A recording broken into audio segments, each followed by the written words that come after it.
Մեկնարկեց իսկապես միջազգային կրոնական ազատության գագաթաժողովը եւ հնարավորություն ունեցա ելույթով հանդես գալու։ Կարող եմ ասել, որ ելույթի ընթացքում հենց այն պահին, երբ ներկայացնում էի Արցախում էթնիկ զտման հանգամանքները, երբ 120,000-ից ավելի մեր հայրենակիցներ ստիպված էին լքելու իրենց տները, իրենց հարազատների նույնիսկ գերեզմանները, իհարկե զրկվելով նաև եկեղեցիներ, վանքեր այցելելու հնարավորությունից, հենց այդ պահին նկատեցի ինչպես էր Ուկրաինայից ժամանած որոշակի մի պատվիրակություն ամեն կերպ փորձ անում խոչընդոտելու ելույթը։ Կարող եմ ասել, որ բնականաբար այն որևէ ազդեցություն չունեցավ։ Եվ ինչպես եւ պատկերացրել էի եւ նախատեսել էի, որ պետք է ներկայացվեր Արցախի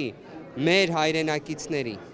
խղճի եւ կրոնի ազատության երաշխիքների ընդհանրապես արգելափակման, ինչպես նաև Հայաստանի Հանրապետությունում կառավարության կողմից հայ առաքելական Սուրբ եկեղեցու նկատմամբ ակնհայտ ապօրինի միջամտությունների, ներքին գործերին խառնվելու բոլոր այդ գործողությունները, որոնք իրենց բնույթով հենց հանդիսանում են խղճի եւ կրոնական ազատությունների երաշխիքներին հակասող, այդ հանգամանքները եւս ներկայացվեցին։ Նաև իհարկե ներկայացրեցի ազգային բարերար Սամվել Կարապետյանի նկատմամբ տեղի ունեցող ապօրինությունները, այդ թվում քաղաքական հետապնդումը եւ բոլոր շեշտադրումները, որոնք կային, որոնք ներկայացվել էին նախկինում, նաև ներկայացվեցին այս հարթակից։ Իհարկե ինչն եմ ուզում հատուկ նշել, բոլոր այն հանգամանքները, որոնք ներկայացվեցին, զուգահեռաբար միշտ ուղեկցվում էին մեր Հայաստանի Հանրապետությունը որպես ֆանտաստիկ երկիր ներկայացնելով, մեր հայրենակիցներին, մեր ազգին որպես իսկապես նվիրյալների, մշտապես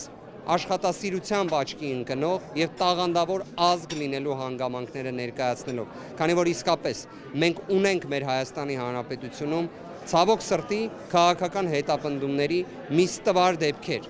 բայց դա չի նշանակում, որ Հայաստանի Հանրապետությունը ինքնին այդ ամենում որևէ մի մեղավորության բաժին ունի։ Մենք ունենք օրվա իշխանություններ, որոնք ապահովում են այդ քաղաքական հետապնդումները, բայց միաժամանակ մենք ունենք հասարակություն, որը դեմ է այդ ամենին, որը չի հանդուրժում այդ ամենը եւ համերաշխ չէ այդ ամենի հետ։